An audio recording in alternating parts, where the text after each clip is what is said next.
नमस्कार। स्वागत है आपका माय इंडियन एस्ट्रो में। संसार में मंत्र, यंत्र और तंत्र तीन प्रकार की शक्तिशाली आध्यात्मिक शक्तियां हैं, लेकिन तीनों के उद्देश्य, माध्यम और प्रक्रियाएं एक दूसरे से बहुत भिन्न हैं। मंत्र साधना एक सात्विक साधना है और यह ध्वनि पर आधारित होती है।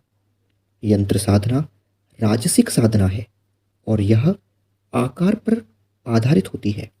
लेकिन तंत्र साधना पूर्णतः तामसिक साधना है और यह साधना वस्तु पर आधारित होती है। तंत्र शास्त्र भौतिकी का मूल स्रोत है, यानी यह शास्त्र फिजिक्स का अल्टीमेट सोर्स है। प्राचीन काल से ही तंत्र शास्त्र पर बहुत काम किया गया है। यहाँ तक कि ऐसे कई साक्ष्य मौजूद हैं जो बताते हैं कि 6th से 5th सेंचुरी BCE के समय तंत्र शास्त्र अपने चरम पर था। यह वही काल था जब देश में एक महापुरुष का जन्म हुआ था। यह समय गौतम बुद्ध का था।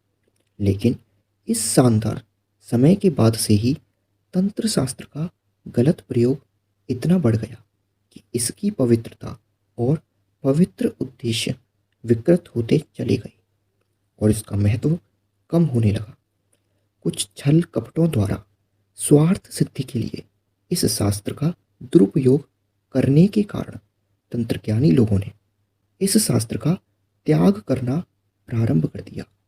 इसीलिए कई शुद्ध और विद्वान तंत्र शास्त्र के शिक्षक एकांत साधना के लिए एकांत स्थानों में स्थानांतरित हो गए। लेकिन आज भी इस शास्त्र के कुछ अनुयायी इसे अपनी ईमानदारी से जीवित रखे हुए हैं।